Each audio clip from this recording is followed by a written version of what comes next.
I think ನಿಮ್ಮಲ್ಲಿ ಎಷ್ಟೋ ಜನಗಳಿಗೆ ನಿಮ್ಮ ಮನಸ್ಸು ಕಂಡ್ರೆ ತುಂಬ ಕೋಪ ಅನಿಸುತ್ತೆ. ನಾನು ಕೂಡ ಒಬ್ಬ. ಯಾಕಂದರೆ ಅದು ಇಲ್ಲದ ಸಂಬಂಧಗಳಿಗೆ ತಾಳ ಹಾಕತ್ತೆ. ಒಬ್ಬರು ನಮ್ಮ ಬಗ್ಗೆ ತಪ್ಪಾಗಿ ತಿಳ್ಕೊಂಡು ತುಂಬ ದೂರ ಹೋಗ್ತಿದ್ರೆ ಇರಲಿ, ಪರವಾಗಿಲ್ಲ, ನಮ್ಮವರೇ ಅಲ್ವಾ, ನಾವು ತಪ್ಪು ಮಾಡಿಲ್ಲ ಅಂದರು ಸುಮ್ಮನಾಗ್ಬಿಡೋಣ ಅಂತ ಕರುಣೆ ತೋರಿಸುತ್ತೆ. ಒಬ್ಬರು ನಮ್ಮನ್ನು ಇಷ್ಟಪಡ್ತಿಲ್ಲ ಅಂದರು ಅವ್ರ ಮೇಲೆ ಬೆಟ್ಟದಷ್ಟು ಕನಸನ್ನು ಹೊರಿಸುತ್ತೆ.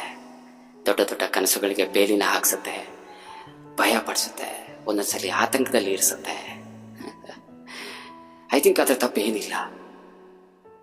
ನಾವು ಮನಸ್ಸಿನ ಕೈಗೆ ಬುದ್ಧಿ ಕೊಟ್ಟಿರೋದ ತಪ್ಪು. ಭಗವದ್ಗೀತೆಯಲ್ಲಿ ಶ್ರೀಕೃಷ್ಣ ಪರಮಾತ್ಮ ಹೀಗೆ ಹೇಳ್ತಾರೆ, ನೀನು ಗೆಲ್ಲೋದಕ್ಕೆ ಅಥವಾ ಸೋಲೋದಕ್ಕೆ ನಿನ್ನ ಮನಸ್ಸೇ ಕಾರಣ ಅಂತ. ಜಯಿಸೋಣ.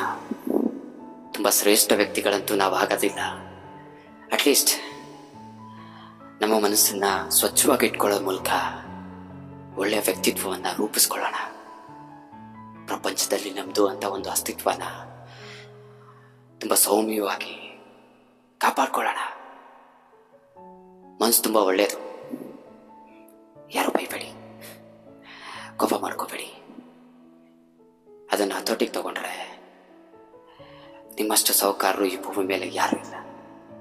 ತಪ್ಪಾಗಿ ಹೇಳಿದ್ರೆ ಕ್ಷಮಿಸಿ.